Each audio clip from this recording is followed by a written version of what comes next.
Doesn't matter what implement we're using, right? It's going to be affected by the laws of gravity. It's going to be affected by its own shape and space, how balanced of an implement it is weight-wise, how it fits in your hand, right? How the bar rotates. I mean, the best example, anybody that's Olympic lifted before the world of modern equipment, right?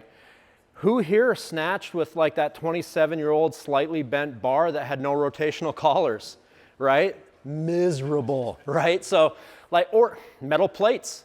Going home on Christmas break when we were in college from training in Wyoming that had, okay bumpers, and you're like, oh man, I was cleaning like 3:30 when I came home from college, and now I'm trying to clean metal plates at like Global Gym, small town Canada, and 275 is burying you because of how the implement actually functions around you, right? Because at the end of the day, it's gonna do what it does. It's not gonna cater to you. It's the beauty about weightlifting. Weightlifting doesn't give a shit. Weights are weights, they've been weights forever. When all this is long and gone, there'll be trees everywhere, wild animals, and someone will trip on a plate when they're hunting some leopard, right? Like, that's how the world is going to end, right? Bunch of wild savages tripping on lost plates in the wilderness, right? Because they don't break down. Weights last forever. So, and when you think of that in terms of what you're dealing with, it kind of puts it in perspective of the equipment and how to use it. We will always be limited by it. We'll be limited by its limitations.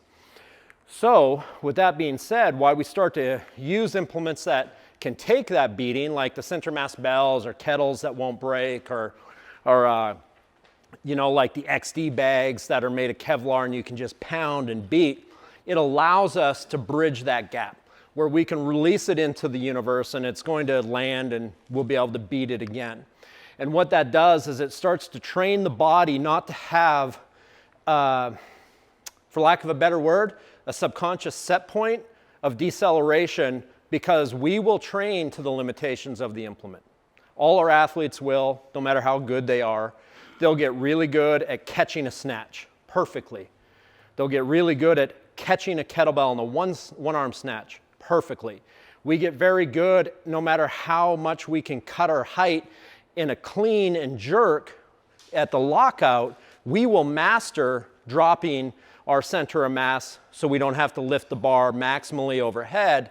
But in doing so, it's just another example of working around the implement to maximize efficiency, right? We will do that, and we'll do it very well the longer we do it.